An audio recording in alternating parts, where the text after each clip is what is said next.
시나리오 기초 강의 4강 시나리오를 어떻게 쓸까 첫 번째 시간입니다. 안녕하세요. 노란노트의 벼락치기 작가 동해 시나리오 기초 강의입니다. 내가 최근 강의 동영상을 보니까 굉장히 지쳐있고 힘없는 목소리로 영상을 찍었더라고. 그래서 오늘은 밝고 조금 업된 모습으로 찍어보겠습니다. 이제 시나리오의 기본적인 것은 다 배웠습니다.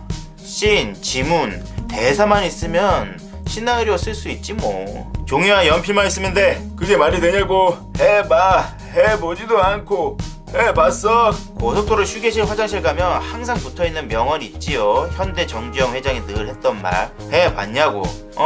그래도 뭘 어떤 걸 어떻게 써야 할지 전혀 감이 안 잡힌다고? 소재가 아예 없다고. 그럼 패러디라도 해. 극한 잔어. 여자친구가 먼저냐 회사가 먼저냐. 죄송합니다. 정 없으면 제가 만들어 줄게요.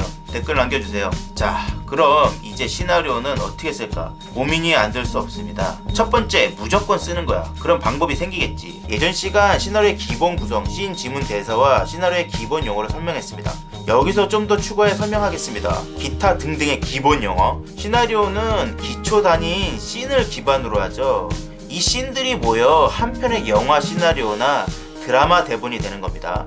보통 120분 영화에서 몇 개의 씬이 있냐면은 적게는 60씬에서 많게는 120씬까지 됩니다. 장르나 속도에 따라서 씬의 개수가 좀 틀려요. 시퀀스 개념도 있는데 몰라도 쓰는데 지장 없어. 그러니까 그냥 넘어가. A4 용지로 70장에서 100장까지 나와요. 제일 적절한 장수는 80장 내외지요. 물론 꼭 그런 건 아니야. 여기 보시는 것과 마찬가지로 이렇게 씬이 진행이 됩니다. 이건 제가 썼던 당선된 시나리오 중 한 부분이야. 장소가 바뀌면서 씬도 바뀌죠. 이렇게 씬 안에는 행동과 배경을 나타내는 지문과 캐릭터의 대사가 있지요. 이런 씬이 모여 하나의 시나리오가 됩니다. 씬의 진행 배열은 꼭 시간순이 아니어도 상관없고 장소의 연장선도 아닙니다. 그렇다고 너무 복잡하게 써도 안 돼. 정신사납게. 시간과 장소가 섞여서 씬이 배열되어도 안 어지럽게 자연스럽게 써야 합니다. 시간과 장소를 왔다 갔다 하는 것은 뭐 호기심 유발이지. 뭐 인셉션 같은 거. 시나리오에 들어가기 전에 하는 게 있습니다. 보통 시놉시스를 쓴다거나 트리트먼트를 쓰죠. 머리 감을 때 쓰는 트리트먼트 말고. 시놉시스는 작가의 의도, 시나리오의 인물 설명, 줄거리 등을 쓰는 겁니다.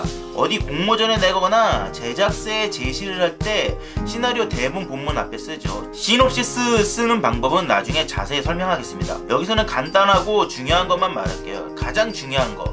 시놉시스는 명확하게 써야 한다는 거지. 이 시나리오는 어떤 내용이다라는 것을 바로 알 수 있게 써야 해. 두루뭉술하게 쓰면 안 돼요. 얼굴마담이라고. 얼굴마담. 자다 일어난 멍한 모습으로 중요한 거래처 회의할 수 없잖아. 추리링에 떡진 머리에 눈곱 끼고 첫 데이트 갈래? 다음.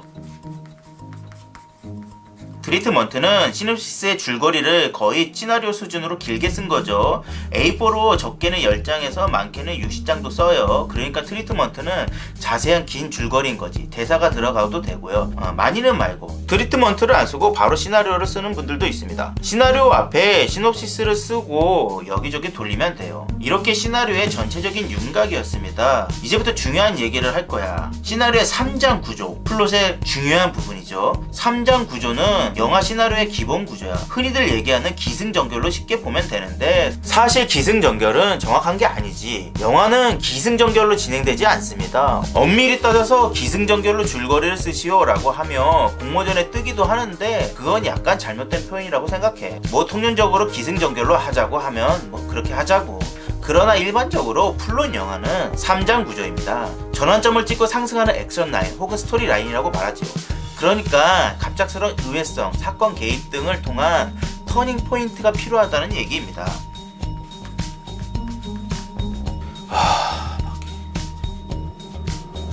오토바이 새끼들 저거.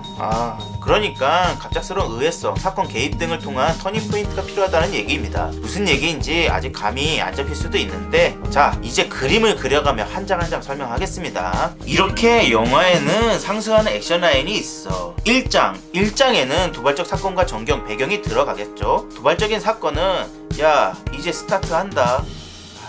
씨발 진짜. 1장에는 도발적 사건과 전경 배경이 들어가겠죠. 도발적 사건은 야 이제 스타트한다 집중해라 하고 영화가 파격적인 도발을 합니다. 예를 들어서 부산행에서 초반에 트럭 기사가 사슴을 치잖아. 그런데 사슴이 죽지 않고 눈이 시뻘겋게 되어서 일어나. 뭐 그런 거지. 우리 좀비로 무한줄주할 거다. 관객들 너희들 다 죽었어.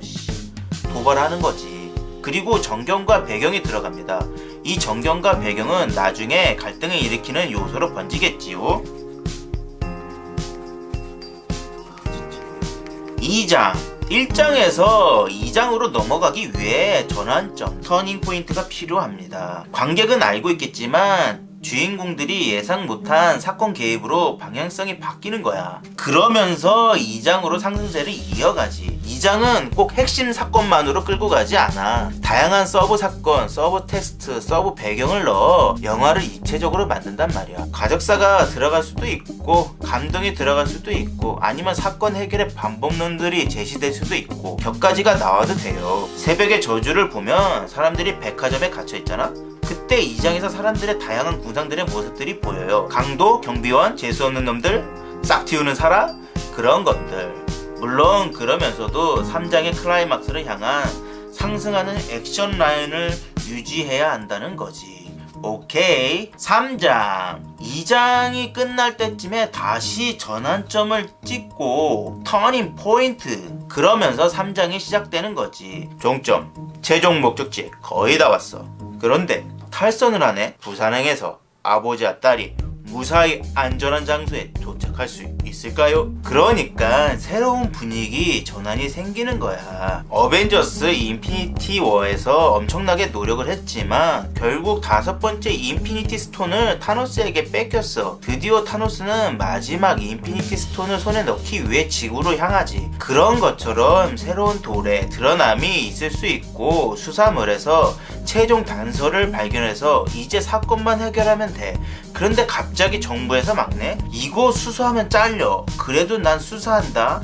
범죄의 도시처럼. 아니면 살인의 추억에서 심증으로 범인이 확실하다고 믿었는데 증거가 없어서 풀어줘야 했고 결국 알던 소녀가 죽었어. 그러면서 클라이막스를 찍는 거지. 클라이막스 결과는 부정이든 긍정이든 선택이야. 어떤 결과가 나오든 중요하지 않습니다. 클라이막스를 찍어서 어떻게 감정을 폭발하느냐가 중요하지. 3장은 클라이막스를 향한 무한 질주라고 생각하면 돼. 영화에서는 연극처럼 3장의 구조로 이루어져 있어요. 1장, 2장, 3장 전체적으로 같은 이야기 선상이지만 다음 장으로 넘어가는 터닝 포인트, 전환점을 찍고 이외의 이야기로 진행되는 과정을 말합니다. 오케이, 시나리오 3장 구조 끝! 자, 이제 끝까지 다 봤으니까 구독과 좋아요 좀 눌러줘. 얘들아.